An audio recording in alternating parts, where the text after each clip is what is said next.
midfield. Huge crease, untouched, 10, 5, touchdown!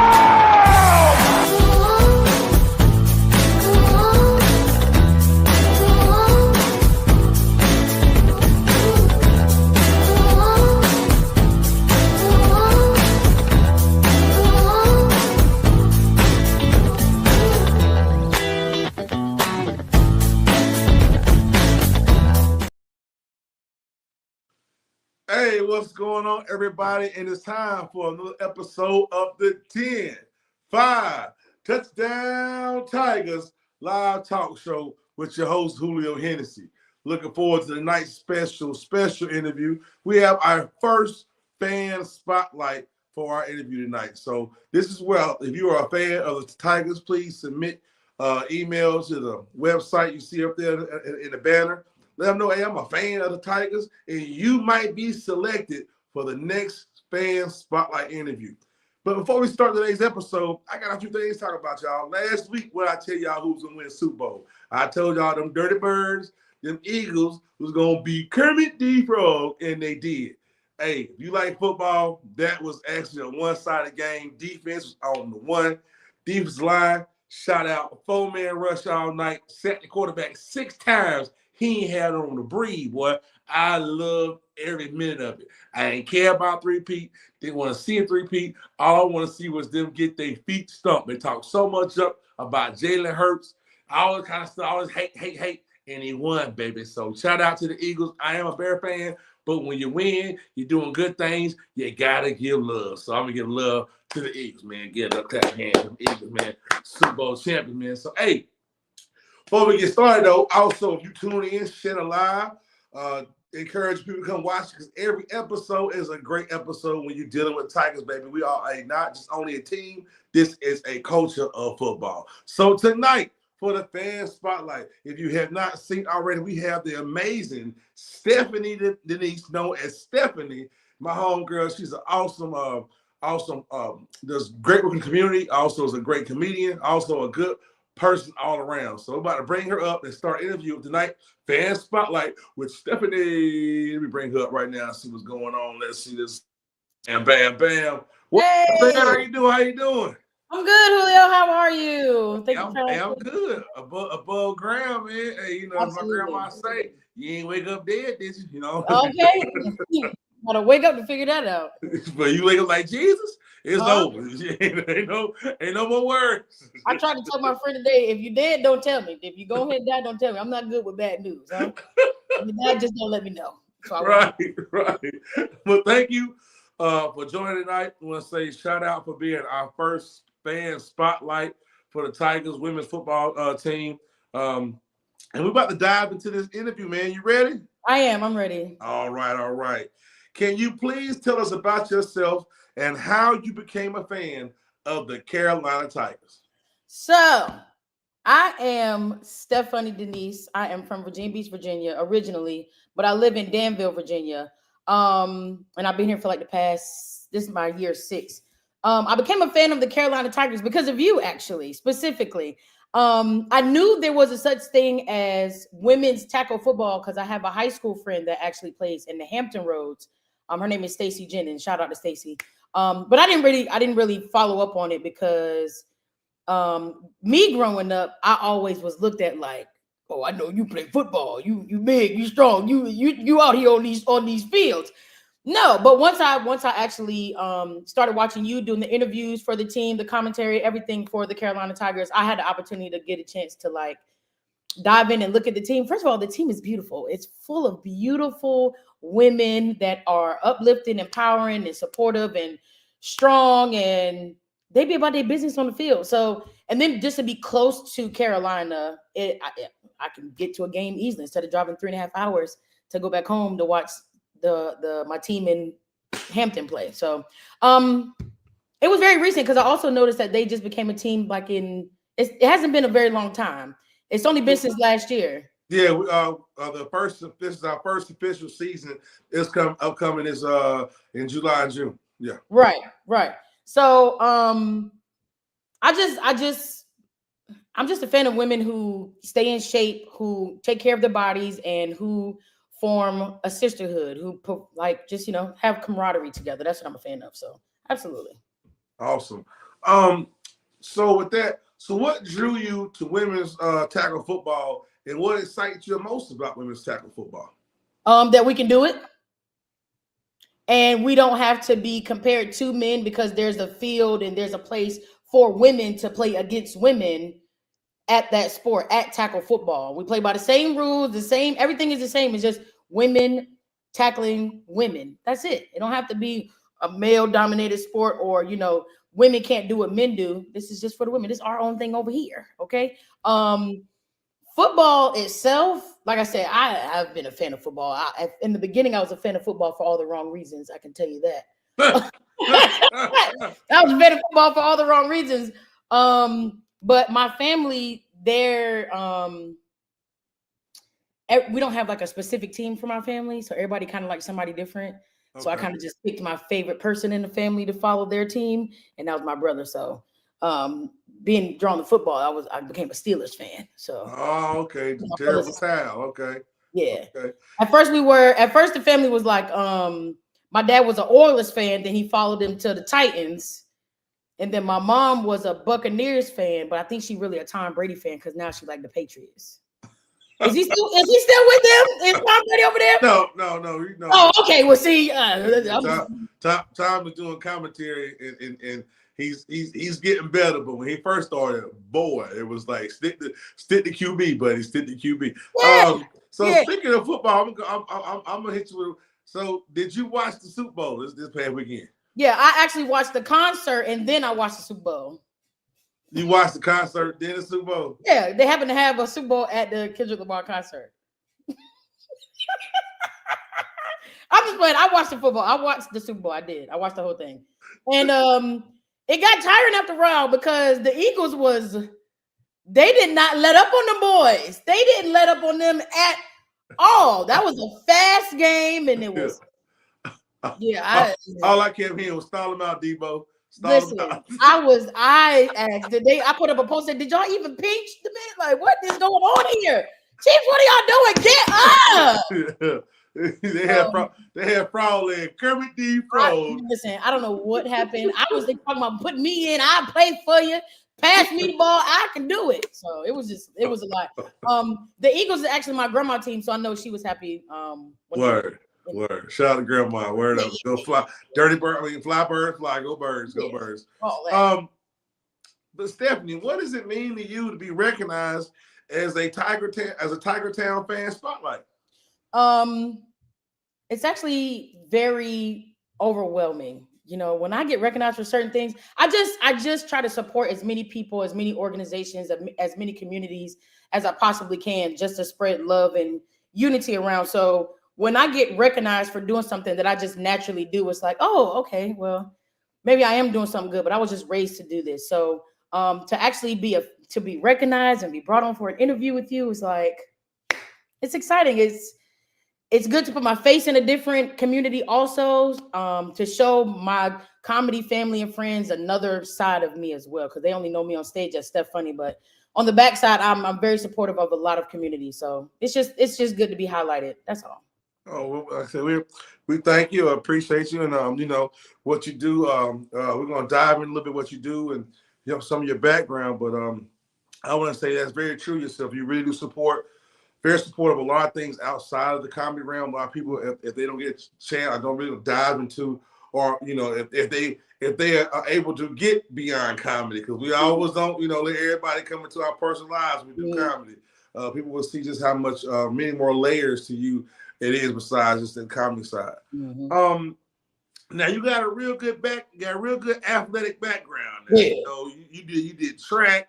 I saw that post. You was doing the hurdles like. Okay. You know what I'm saying? You played some powder puff football. Now, what and how did those experiences shape your love for sports?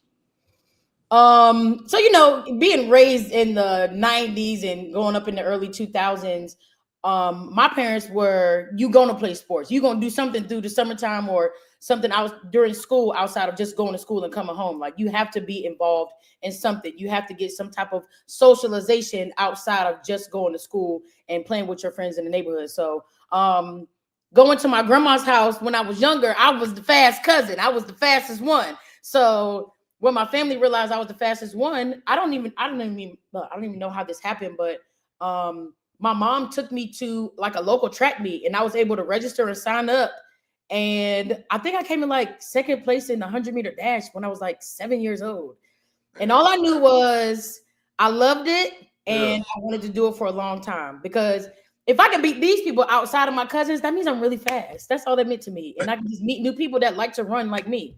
I actually ran track for 10 years. I ran from 8 to 18. I started at 8 years old. Wow. 18, yeah. So, and then I did all the sprints. I did the 100-meter, the 200-meter, the 4x1, the 4x2, 100-meter hurdles. I even did 300-meter hurdles. I did shot put. I tried to do high jump, but back then I had a lot of tail on my wagon and I couldn't get over the pole. So hey, I don't know if you see the comment, but Coach Lil John said, we're still recruiting. I said, no, Coach, she is not. Oh, I mean, you know what I'm saying? I be in the gym, Coach. If you see these calf muscles, you might want to, put me down there. So what was powder puff football? Is that I remember that in high school as well. Can you give me just a quick recap of powder puff football? Absolutely, I can. Powder puff football was when you switched. So the girls would play football, and then the guys' football team would actually be the cheerleaders. So all the guys on the football team, they was JV and varsity. They dressed up they had the skirts on, the jerseys, and the pom-poms, and they was doing it all on the sidelines, on the side of the track. While all the girls, the track runners, we had the basketball team, the field hockey, and then just some other girls that wanted to play were out there playing football. See, at this time, I think I was like a sophomore in school, and I was already known to be real fast. Okay. And they made me running back, and I was bowing through them janks. so running right through them.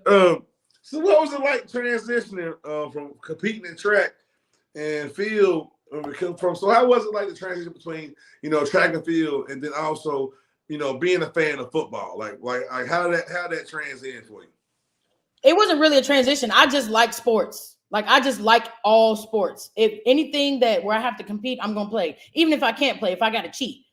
Wow. That's how it was back in the day. But as far as like, I felt welcome to playing football over there, because the football team, the guys' football, okay, I see what he said. I got you, Coach. The guys' football team were a fan of me running track, and I was a fan of them in their game. So it was kind of like, it was just easy to do. The transition was seamless to me. Right. It sounded like you was a track queen. Hey man, listen. We were picking on you, but man, you had that and that pitch you put up. That was 100-meter hurdles. Well, yeah. Hey, listen, man. You had that strong. I would get you with this spear. Do you hear me? And I hated that picture. I hated it. And it was right in the middle of the game when I hated that picture. That's what I was known for in high school, though. I was known to play sports in high school. Okay. So when I did powder puff, that was, it was like, oh, Steph about to kill him. And that's exactly what I'm talking about. Okay. We were a little beast mode out there. Give us some very skills. Much so. Give us some skills. If you want to win, put Booby in. That was me. So, and also I know doing your time with sports, you also face adversity, especially in physical. Like, how did, like, when you tore your ACL, like, how did that affect your mindset as an athlete, and then also beyond life, life beyond sports? Like, did it affect you? Like, what was from the ACL injury? How'd you handle that? So the powder puff game happened before I tore my ACL. So powder puff, I can't remember what part of the year it was, but like I said, I was either a sophomore or junior. But at the end of my junior year, that's when I tore my ACL in regionals on the 100-meter hurdles. It tore me down. It broke me down because when I started my senior year, I had surgery. I had to go in there with a cast on, with crutches, and I just had to be put down. And I wasn't a fan of it, but I did still go out and support my friends in their games. I have friends on the basketball team, football team, and still the track team. But it didn't stop me from trying to go back out there and play and still trying to do something, even though I tore my ACL. Now, after a while, I just couldn't do it, and I ended up doing something else instead of running track because it was hard to. I don't know if you ever had an ACL injury or anything with your knees, but it's really hard. I don't care how old you are. I don't care. And I was like 17 at the time. I don't care how old you are, to get your knee back to somewhat of the same percentage that it was. It's hard and it's scary. And you're gonna tiptoe on that thing for a while. And then, it's just not the same anymore. So I just had to do other things to make it a little better on my knees. Pause. Hey, I was going. You see, So after I tore my ACL and I didn't run track anymore, I wanted to actually run at Hampton University, but my knee wasn't, it wasn't where I wanted it to be. So I ended up dancing. I ended up being on a hip hop dance team for like three and some change years. So that's what I ended up doing. But eventually I started getting back into running and working out and, playing sports again. I just don't do hurdles. I don't jump. I don't. Yeah, I mean, you talk about knee. I never forget in college, man. My strength training coach wanted me to switch how I was hang cleaning, and I was like, bro, I got this, and he wanted me to switch switch up how my position in my hands, and I was, I had listened to him, coach, and when I did, I snatched up, and it came out my hand grip, and it landed on my knee and set on my knee. I had to pick the bar up and throw it off. And, I set out for that was doing training camp. So by the time season came around, I was back in full strength. But man, as I got older, that knee started having a trick knee. It was like, what, the wind blow wrong or listen. But now I'm 46, that knee, that knee be battling, boy. Do you mean my knee was battling in the gym the day before I came up in this place? I'm rubbing my knee as we speak. Shoot. So Matt Tanner, the quarterback, Matt Tanner, she's also recovered from a knee injury herself during the season. She's now back out there, been showing the team her resiliency, going through the drills out there, running, doing a thing, and still recovering from a knee injury. So we expect our quarterback to be in full stride, but also can understand and say when she said preach, understands the mentality of what that can do to you, but you still had a mental toughness to still push through and go on. So we see you, we hear you, Mac, and everything like that. Stephanie, we're gonna talk about your passions. Your passion, you got a lot of passions, but one of your biggest passions is also one of our teams and organizations champion. We believe in mental health. We believe mental health is real. You are a professional in the field of mental health. You do out there working every day to help people with mental health issues, and we applaud you for that. So mental health is clearly a big part of your journey. How has your personal experience influenced your approach to mental health advocacy? I say it wrong every time. It's okay. You say how advocacy? I got like it's like avocado. So it's really I didn't know that mental health was my passion until I was about 28, 29, and this was out of the military also. I knew that when I came back home from the military, I suffered from a few things like PTSD and things like that in nature, but I didn't. In our community, we don't take that kind of stuff serious. Mental health awareness just got popular, like just a bit before the pandemic. Like it wasn't that popular then. So when I got home from the military in 2013, I noticed that there were just certain things going on with me. I didn't pay attention. Again, I just used humor and sports and working out to recover, like to just get over it mentally. My resilience was extremely, extremely, extremely powerful. But after a while, I don't care how resilient you are. If you don't really pay attention to what's going on mentally and you try to keep like pushing it down, it's going to come up in any area. I don't care what area of your life it is, it can come up. So I found my actual passion into it in 2017. Once I graduated from ODU, I actually got my bachelor's degree in human services. Shout out to my best friend, Aaliyah Dickerson. She was the one who introduced me to those classes while I was in school. And just being able to focus on triggers, identifying triggers, practicing coping skills, implementing those coping skills, different books to read, different ways to practice mental health awareness, different organizations to go to, different people to talk to, and just being able to pay attention to your mind and your emotions. Oh, they want me on the team. They want me on the team so bad. It takes a lot to pay attention to your emotions, and to be aware of someone else going through emotions that they may not know that they're suffering from, like anxiety, depression, PTSD, even with women with post-traumatic stress. So I hope I said that right. I actually, like, the biggest reason why I got into mental health was because I lost a couple people to, the unfortunate. And they were very, very, very close to me. And I wasn't able to pay attention to the signs until after they were gone. So that was one of the biggest reasons why. And that was my cousin Jason. So he's the biggest reason why I dove into that passion. But other than that, I would just, deal with mental health with laughing and joking, or, just being there for the family and friends. And that's it. Yeah. That is, that is definitely, that can really help change and shape. We do have one question like you answer. So what is your actual title with your? That's a great question, Gina. My actual title, I am a qualified mental health professional for adults and children. So I'm qualified to work with adults and children with mental health issues in the state of Virginia. In the state of North Carolina, I'm pretty sure I could do it. I could dual practice. But I haven't moved to Carolina just yet, but they pay a little bit more over here in Virginia. I think I'm going over here. I'm a qualified mental health professional. So working with adults, those programs include like the crisis program, mental health skill building, even substance abuse. And then with the children, it's called intensive in-home. So those are some of the programs that I work out here in Virginia. Awesome. What is one of the misconceptions about mental health you would like to help break, especially in sports community and also in the African American community? It's easier to see. It's easy to see than we think, than we assume.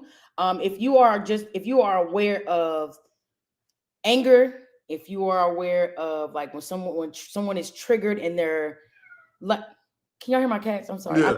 I locked them in the room so they can't come out. So I don't need them to come out here. I'll be back. I'll be out in a minute. I'm sorry. Just calm down. Because the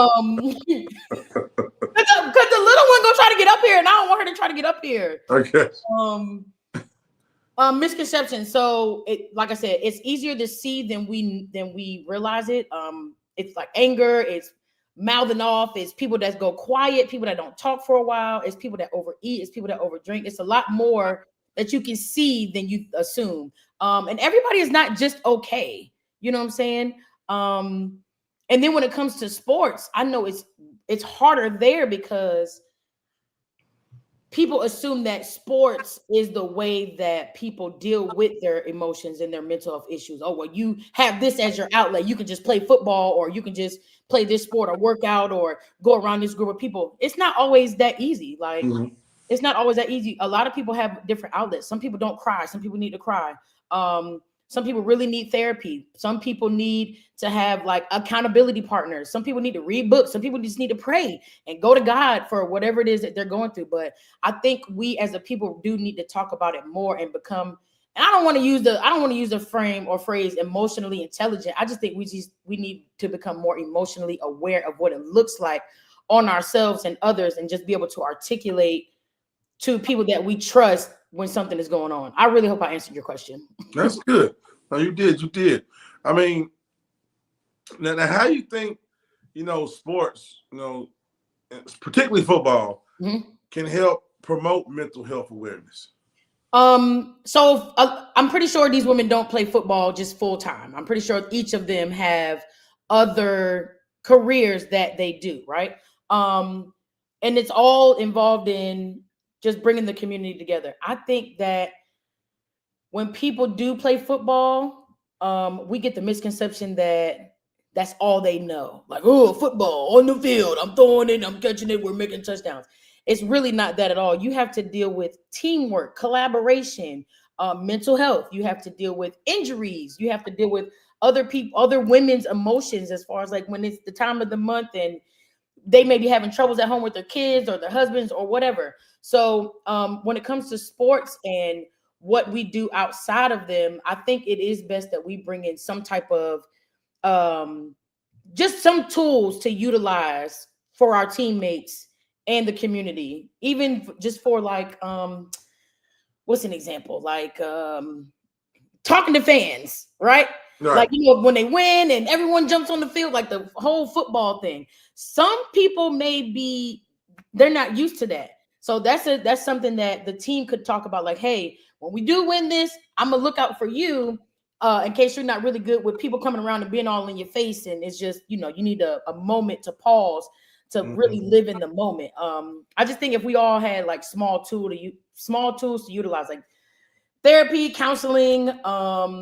I know some women, some even women that are involved with substance abuse, like the community of it, not involved. You know what I'm saying? Like being able to have interventions and tools for each other to utilize to come together and feel like they're seen and heard. Yes. Because sports it's a collaboration. Like, you can't be selfish in something like that. It would not benefit you to be selfish or to isolate or to not express to somebody what's going on, because everybody goes through something. So I don't know. I hope I answered the question. That was good. No, because I mean, and that's one of the great things about this organization, that they do have some. We do have Dr. LaShondra Nixon. She is a mental health professional as well that actually works with the team. This team can help provide outlets to the players. Also, if someone in the community reached out to the team saying, hey, I know y'all help with mental health. Can you direct me somewhere to get help? They're going to direct you somewhere to get help. Right. So they definitely understand the power of understanding the mental health side, man. We do live in a time and days where like foods, the chemicals we eat, the things we put in our body can also affect your mentality. We don't think because what you eat, but that's all chemicals. Your body is a giant organism that goes off chemistry, that goes off the balances, and you could be putting something in there that don't register, and it can throw your brainwaves off. It really is. It could be just what's going on in your own personal life, or how outside life affects your personal life. It's so many. We don't realize how much of a conduit we are to so many things closely around us, that if we can't, like you said, identify the triggers, understand when things are starting to become a little different for us, and learning how to deal with that difference, and not always putting blame on ourselves, but also trying to get help to have better understanding. So mental health, I think at any time right now, needs to be highlighted in all aspects of life, especially our children. These kids go to these schools now. It's almost like you wonder why school has so many uniforms. Back then, you ain't had uniforms because your mama went bought clothes. Now it's like, well, if you ain't wearing designer and your mama out here, you this, that, and third. That's why they got uniforms now. It's crazy. It's wrong. It's disheartening.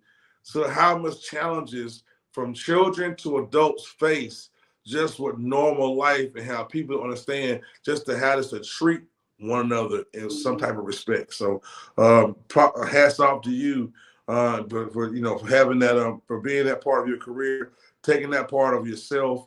That's a lot of time, a lot of energy, a lot of your own spirit you pour into other people, a lot of connections you can make, and that can spill over to your own life as well. And you have to deal with that as well yourself. So shout out to you, and give you a round of applause for the work you do. And people are very, very blessed to have you around. So what we're gonna do right now at this moment, I'm gonna take a quick break to announce our partners, our paw print creators. It's a small break where we actually acknowledge everybody who's a part and has been a part of the Tiger Program organization. Our partners are the people that actually have been doing a lot more than on the surface work with the team organization, who's been great in helping, like I said, champion a lot of these things we do as an organization. And I want to give them a shout out. So to our partners, we have Sadler Sports Recreation insurance. Now, if they ain't like Geico, but they will get you some money, okay? But like, don't call it up, call saddle, okay? It gets you back in the saddle fast as you can and some money in your pocket, all right? We also got Catch the Funny. You know, if you ain't laughing, you ain't living. And we believe in having your life laugh a little more to give you some more longevity than with the BS, okay? We got Review Media. You've seen them videos, you've seen them pictures. Holler at Review because you will get reviewed when that media do for you, all right? Keep it going. Now, we also have Savage D1. Savage D1 makes those banging uniforms. They got 3 color schemes, y'all. Not 1, not 2, but 3 color schemes for this season coming up. Home, away, and whatever they're going to do. Alternate. It's banging. D1, Savage D1, thank you for outfitting the Carolina Tigers. We also have the AFA, the American Football Association, the alumni team, has also came in to be partners with the Carolina Tigers. So they believe in American football, and they say these women go play some foosball, as Bob Boucher mama will say. Now, we're going to carry on to our paw print creators. These are individuals who have chimed in, have donated to help with the players' dues, uniforms, cost. I mean, like I said, this stuff, I mean, they pay just like the men, they play 41U and 37U football. We pay out of our pocket. And these women, these people are helping these players take care of some of that load on them. And I'm gonna tell you, you say, well, Julio, man, that's like a big thing, a lot of money to be a power print creator. I say no. If you go to McDonald's and you buy 2 number 7s with a large Coke and 2 of them strawberry cream pies, you can be a power print creator. I'm just trying to tell you, it don't take much to support a Tiger. I'm for if you go to Chick-fil-A, and you get 2 chicken sandwich combos with 2 of them lemonade, oh my God, and you get some of that, and when it comes time, the ice cream, you can be a power print creator. If you go to Outback and you get your blooming onion, okay, with a little beer, okay, or some tea and some crikey, you can be a power print creator. So I'm about to shout out our power print creators. The power print creators are Christian Hodges, Jen Bartlett, Natasha Taylor, Quad Studio, Summer Bolton, Lisa Davis, Lamaya Matthews, Courtney Mason, Felicia Thomas, Ethan Newman, Dylan Hackett, Kaiser Shore, Debbie Hayes, Cindy Cateau, Michelle Miller, Tiffany Vance, Carol Ann Martina, Tony Miller, Amanda Endicott, Get Fit Together, Debbie Williams, Stacy Livingood, Terry Helton, Jamal Day, Caroline Diaz, Deja Williams, Joseph Banks, Phil Gibbs, Margaret Martin, Tyshawn Dockery, Chuck Owens, Stacey Jones, and Shondelyn Jones. I want to say thank y'all so much for being power print creators and giving to these Tigers to help them be successful this year's upcoming season. If you want to be a power print creator, you see right there on a little banner straight across, hey, go to the website, look up power print creator, and jump on in. So back to the second half of this interview with SteFunny. We want to get to the life outside of the field, okay? Now, you are a comedian, a very great, awesome comedian. And I want to ask you, I want to tell you first, your passion for comedy really shines through. And how did you discover your love for making people laugh? Well, one, thank you very much. And I do have you to thank for that. You have brought me on platforms where I realized I was even more funny. So thank you so much for that. I truly, truly, truly appreciate you from the bottom of my heart and from moving forward, because we always going to be together in comedy. So how did I discover my passion for comedy? I didn't know for a long time that I was destined to be a comedian until I tried it one day. And so I've been funny. I literally have been funny my whole entire life. Like, I've always been the morale builder or the funny girl or the crazy girl that just makes everything a little bit better. Like, I won class clown in high school. Even when I was in the military, I got promoted because of my morale builder, even in school, like college, all of that. Work, everywhere. So you don't know that you're supposed to be what you're naturally able to do until people just keep saying like, oh man, you should be a comedian. You should be a comedian. But I was never introduced to the comedy scene. So one year, 2021, I decided to go skydiving. Okay. I went skydiving with me and two of my best friends, and then one of my homeboys. We went skydiving, and it was a crazy experience. And it was dope. And I just felt like I could do anything. So after that, my best friend asked me what I wanted to do for my 35th birthday. That's how old I was turning that year. And I said I wanted to, I was going to try a little bit stand-up comedy. At the time, I was hosting wedding receptions back in Virginia Beach, right? And I told the DJ that I was working with, shout out to Tito Barnett. I was working with the DJ, and I was like, I think I'm going to try comedy.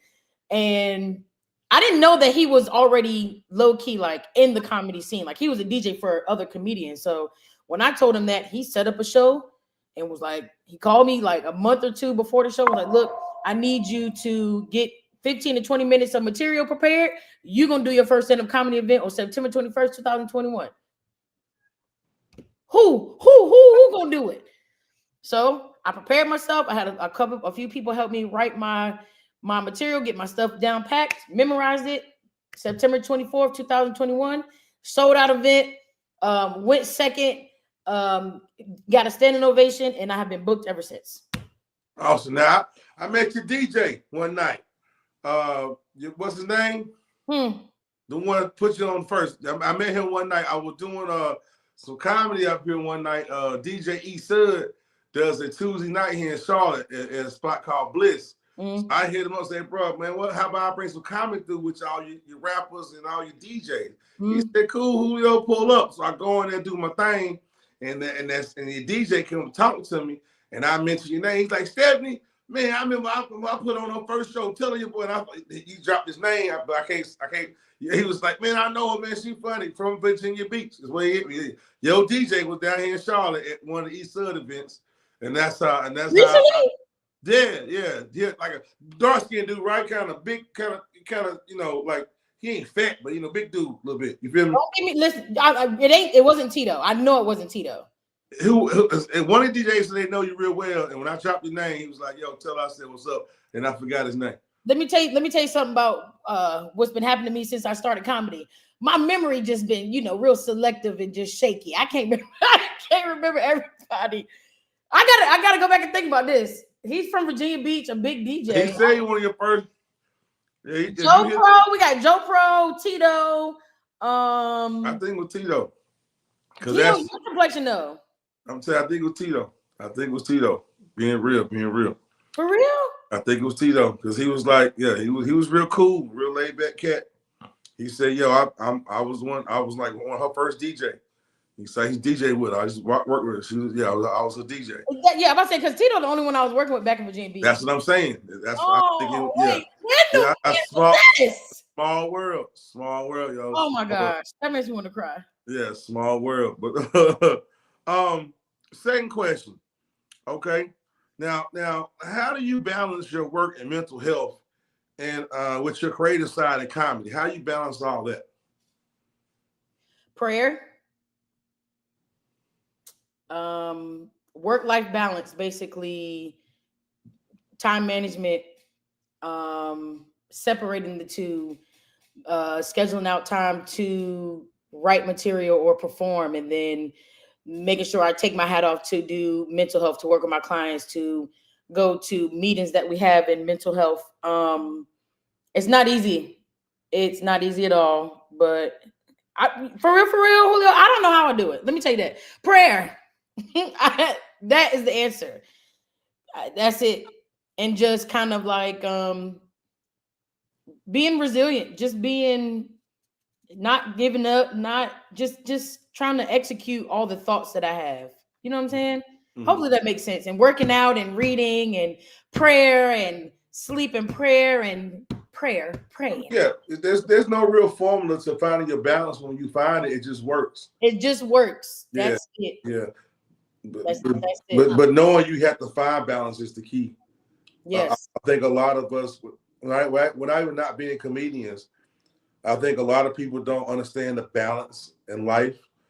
They focus on like they have a great thing in their face, and they put all the focus to it, and they forget to put focus on the other sides of life. And that's how then when something doesn't work out, it's like I put everything into this one function of myself. So what else do I have to hold on to? So I just think, understanding that balance is a key in life, period. And balance can help your mental health and help you navigate those times when everything's not always going, as they say, a sunny day. You know what I'm saying?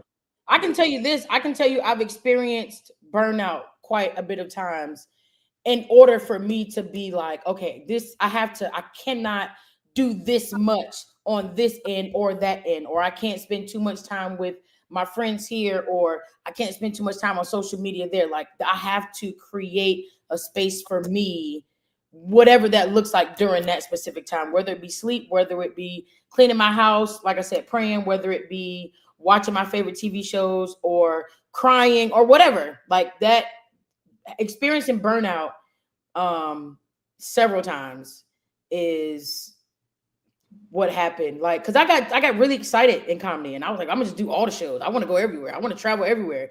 And then I'm doing this by myself. Like, I'm traveling alone to a lot of these places. So it's like, I got to worry about my car, driving safely, getting there and coming back at night. I was just diving all the way in when it came to comedy and mental health, because I can create my own schedule when it comes to mental health and working with my clients. I've been working with them for a long time. So, they understand, like, we're on a routine now. So now my new routine is comedy. So just trying to balance the two. I've had to experience at least 2 or 3 burnouts to be like, hey, we have got to cut back. We've got to take this amount of time off in order to like regroup and come back fresh with mental health, working with my clients and working in comedy. So right, yeah. I mean, I appreciate you, man. I mean, one of the shows I can remember about me and you being on together. You came up to Chicago for my birthday. We was at Riddles, man, and you was like, I'm about to sit in my room. Like, no, the hell you ain't. You coming out to my birthday? we gonna turn up at Chemistry up there in Chicago. And boy, we had a good time. We had a ball. It was so fun. It was so fun. So we had fun that night, turn the ass up the next night. So great stuff. Yes, how has humor played a role in your own mental health journey? Like, how does that play a role for you? Because I get to laugh at my pain now. And at first I wasn't. At first I was afraid to tell people I was going through stuff because I wanted to look like this, this perfect person.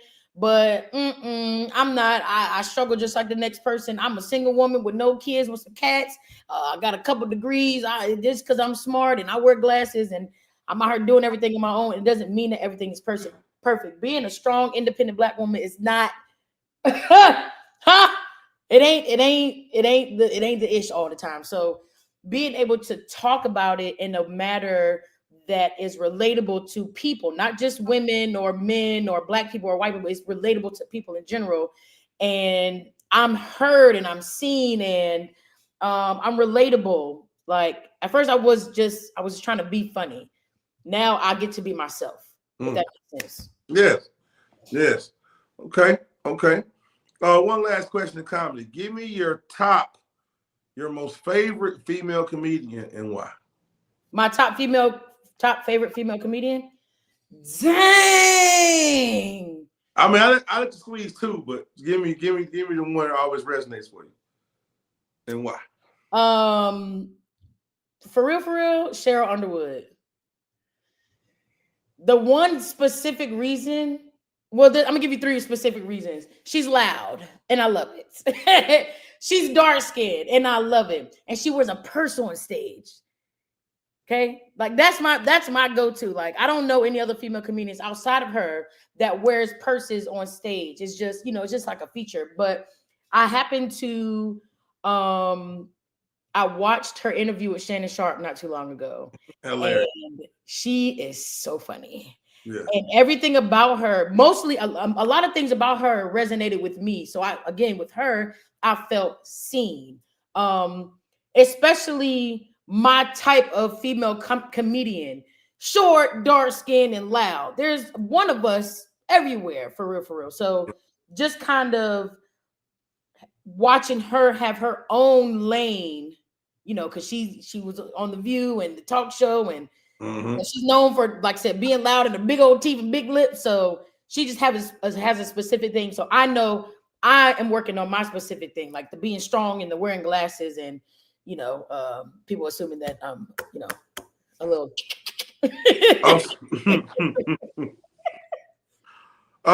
Question. Yeah. Thank you. That was a good You're question. welcome. What does being a part of the Tiger community mean to Stephanie? It means community. It means connection. It means collaboration. It means teamwork. It means resources. It means empowerment. It means motivation. It means aspiration. It means a whole lot, like literally, because there's no shade to where I come from. There's no shade to where I come from, but I didn't have access to a lot of these things when I was back home in Virginia Beach. So to move to another small area and then just be connected to a whole nother network of communities is super dope. Not to say they don't have these resources available back at home. I just wasn't introduced to it. So being introduced to it here and being welcomed with open arms is like, anywhere I go, I know I'm going to be supported by a Carolina Tiger, a comedian, anyone that works in mental health. Like, I'm just connected everywhere I go. So it's just my network just got bigger. You know what I'm saying? I got more Wi-Fi everywhere, if that makes sense. Awesome. Like that. Now, if you had to describe the Tigers in 3 words, what would they be? Beautiful for one, beautiful for sure. Empowering, and hold on, I put the word down. Let me see. Hold on, let me see if I find that word. Where did I write? Groundbreaking. That was the word I wrote down. Okay. Groundbreaking. Because they're new. You know what I'm saying? They're brand new and they have all this support now, even before the season starts. So it's like having support already and people believing in you before you even get to show them what you about. That's the best right there. So absolutely, those 3. They're beautiful, groundbreaking, and empowering. That's what I said. Yeah, man. You said people already behind you before you do anything. That makes you go even harder, man. Absolutely, 1,000. There's nothing to prove. It's just just go out there and just do the work and let whatever happens. People are here for you. People are gonna love you regardless. And that's like the biggest weight off anybody's shoulder. You know what I'm saying? Absolutely. What advice would you give to young girls or other women who want to get involved in sports or pursue their passions fearlessly? Just do it. I mean, that's the only answer, honestly. Like, you can't give anyone advice. You can give people as much advice. Turn your head blue.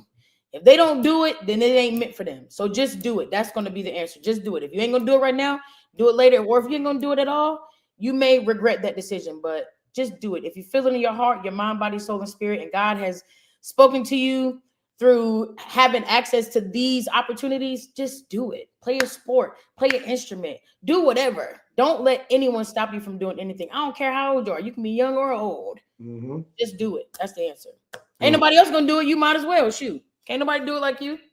I mean, I'm gonna say this just to piggyback off that. I've been watching a lot, been catching the highlights of more women's sports. I'm seeing these women dunking on basketball courts. I mean, now I want to say what pisses me off the most when I read the comments, they're like, that wasn't no dunk. Can your fat ass get up there? Have you ever touched the rim? I mean, have you ever even got your butt up and actually jump higher than 3 inches off the ground? People not even out here willing to run a full sprint, let alone if a dog chases you. What you gonna do if a dog chasing you? But you out here criticizing somebody on the basketball court or the football field. Man, hey, I seen that. I think it was the guard from South Carolina. Man, hey, look, Coach, she gonna have many years running that program with some real dogs coming through that program. But man, I was like, that girl dunked the ball. I was like, I ain't never even touched the rim. My fat ass, even when I was in shape. So I got nothing to say, but do your thing. You know what I'm saying? So with that being said, though, yeah, I mean, anything you want to do, I think just put your mind to it, put your all to it, and let it guide you, man. Yeah. Let it continue to push you on forward. I think in this world, it takes time, man. We're living, instead of living for what we want to do, we're living what we have to do. Right. And sometimes you got to push through the wants to help bring out of you what you really can be. Yeah. You know, some people go to college to be this and that and third, and you end up 15 years later, I ain't doing that shit, no, I'm doing this, and they flourishing. They're thriving. And it's like, and they have so much more peace because they found the passion, they found the drive to do what made them.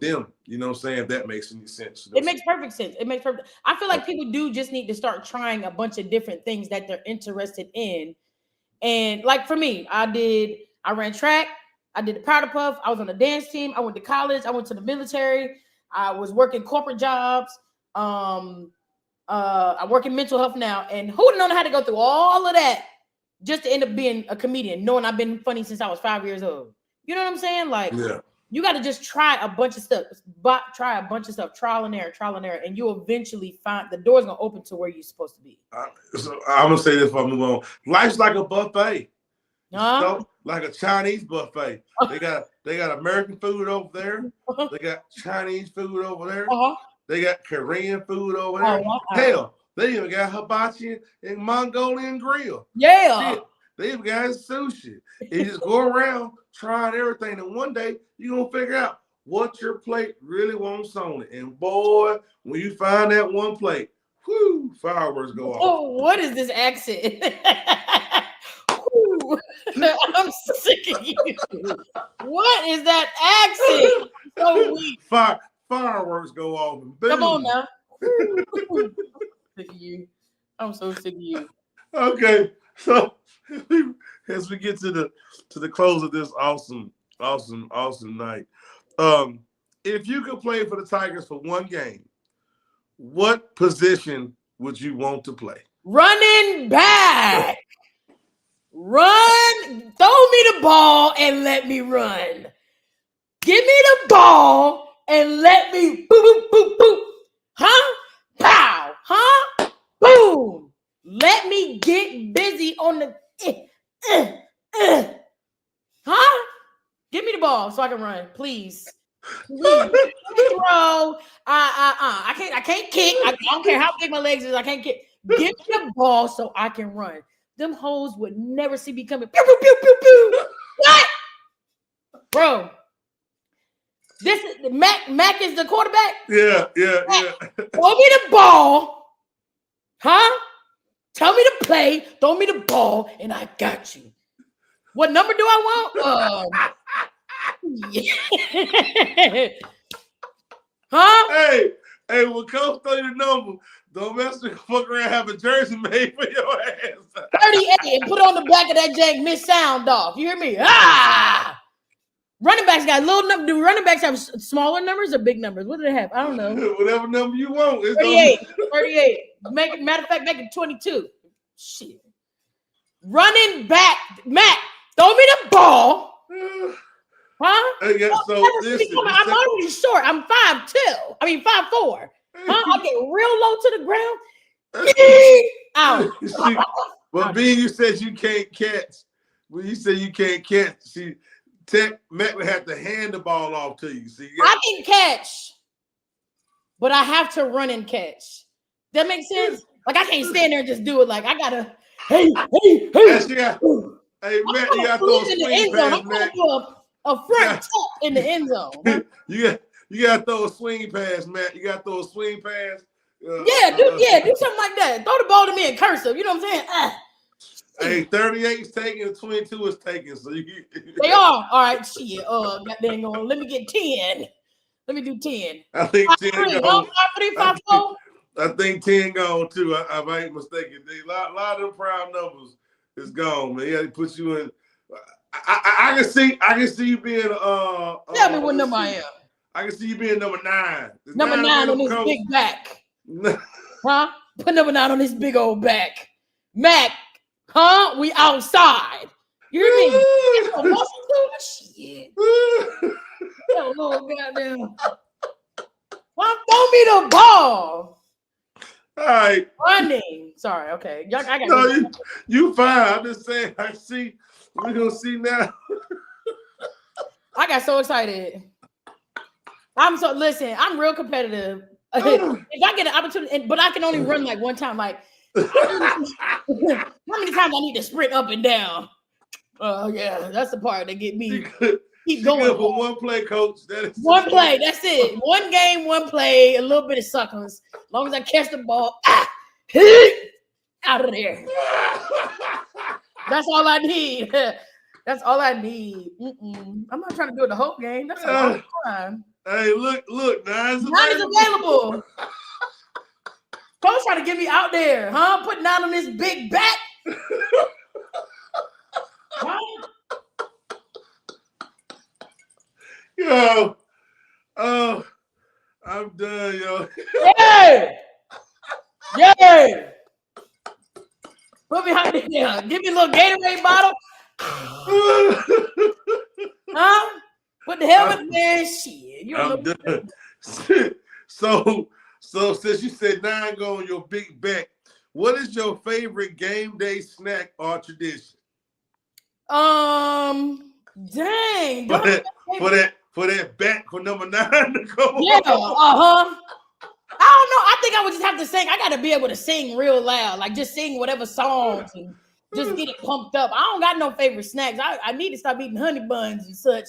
You eat the icy white or the regular ones? I eat the regular ones, but I'll go ahead and put them in the little microwave and I'll heat them up for about 9 seconds. See what I did there?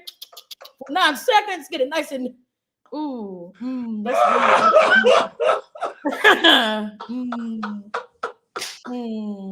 She like preheated honey buns, y'all. She like the preheated. Yeah, that's once I run that ball, one time Mac throw me the ball, I scored a touchdown, I'm out the game. Give me honey buns for the rest of the honey buns. I'm done. That's all I need. All I need is 15 seconds of fame. That's all I need. That means you held on Krispy Kreme when that sign said hot and ready. Have you ever had Krispy Kreme? And was it crispy? That's what the old lady said. Huh? You ever had Krispy Kreme? Was it crispy? Exactly. Yo, I never forget. I don't care if it is somebody's joke. I don't care. It ain't lying. When you see that hot and ready sign, I damn near will break my. What do you mean? I'm talking about 2 wheels. Huh? Boom! Hitting pedestrians, dog, everything. Get me over there. Get me the whole block. I think it was it Bruce the vet talking about he don't even bite either. Huh? They know what they did when they went ahead and made that Krispy Kreme, boy. Lord have mercy. Good Lord, that hot and ready sign come on. You can hear it. Woo, And tell everybody before we got a couple more questions. But when your next comedy show going down? Actually, my next comedy show is tomorrow night. That's right. You be here in Charlotte. I will be in Charlotte tomorrow night with Gigi LaFleur and Cousin Clyde and my boy Walker Boy Q, and we're gonna be at Skyline. Yep, Skyline Nights. So Skyline Nights, we're gonna be there tomorrow night, and the show. Albemarle Road. That one. This sound like a pack of cigarettes. We're gonna be there tomorrow night. This is a live taping. I think this one's gonna be. I think he said this is live on YouTube or something like that. So this one's actually gonna be really, really fun. So I'm very excited for this show. Awesome. You got me all hyped now. I feel like playing football and eating honey buns. Well. Okay, since you all hyped, here we go. Lastly, I didn't make up one. If you could create a cheer for the Tigers, how would it go? I don't have one. I'm gonna just use an old school one. UGLY. You ain't got no. I don't have one. Let's put the other team. Let me see. Number 9. She's so fine. She blows up. I don't have one. I'm not. Go Tigers. I would sing. I would try to remix some Al Green or something, some Marvin Gaye or something to them. Go Tigers. Go Tigers. Go Tigers. Now see, you listen. And one thing I remember hearing the cheerleaders when I was playing high school ball, college ball, it's like they be looking like they got like the nicest, voices. They're like, I go Tigers. That's what I'm saying. See, Tigers. Yeah, no, I'd be like, damn, girl. My back big, but you know, I don't. You don't. You go Tigers. If you get hey, you got to get up the game. Get up. I'll jump them in. Okay. All right. Mac, I'm gonna send the link. Once we get it tomorrow night, I'm gonna post it online. You gotta follow me on Bookface. We gotta become friends on Bookface. On Bookface, yeah. Hey, Stephanie on Facebook, Stephanie on Instagram. Also on TikTok is Stephanie. She's not hard to find. It's spelled SteFunny. It's Stephanie. You know what I'm saying? I remember when I first met her, I said SteFunny. Oh my God! I snapped. Come to the stage is SteFunny. Who is that? Who is that? My slow ass they put together is Stephanie. And I assumed that everybody knew it was Stephanie. They'd be like, stay funny. Stay funny. No, we dyslexic as hell. I want you to know that right now. Y'all, I'm sick of y'all. My name is SteFunny. Then the white SteFunny? No. Oh God, it's Steve. Who the hell is I said who the hell is SteFunny? What does that even mean? Oh, people still. I don't know. It's provocative. Like gets the people going. No, it doesn't. No, it doesn't. Not even a little bit. Good Lord. They don't get the people going. Steve. Oh shit. I'm done, yo. Hey y'all, listen, man. Follow my homegirl right here, Stephanie. Very funny comedian, very dope, powerful work in the community and within mental health. She loves people because she has a passion for it. She does well in comedy because she has a passion for it. And anything you do because you have a passion, man, is always received and loved tenfold. I recommend everybody that's been joined in will say thank you for tuning in tonight. Please, still got time to share it live. Tell somebody to watch the episode. It's been a very, very informative and great episode, digging deeper beyond comedy with my sister Stephanie. I want to say, man, thank you so much for accepting, accepting the invite to be a fan spotlight. We as an organization want to say thank you for supporting us also as an organization, being a fan of the Tigers. Look forward to you coming to some games. Oh, I'm gonna be in the game. You already done told me I'm in. Mac, coach, they gave me a number. I'm just waiting for my jersey, my pads, everything. I'm in the game. Stop playing with me. 51 days to the first kickoff. Stop playing with me. EA Sports. It's in the game. I'm there. Say less. Hey, is there anything you want to just say personally, Stephanie? Anything you want to tell the folks? Anything on your mind, heart? Please, the floor is yours and express yourself. Yes, thank you for that. I definitely want to say thank you so much for having me.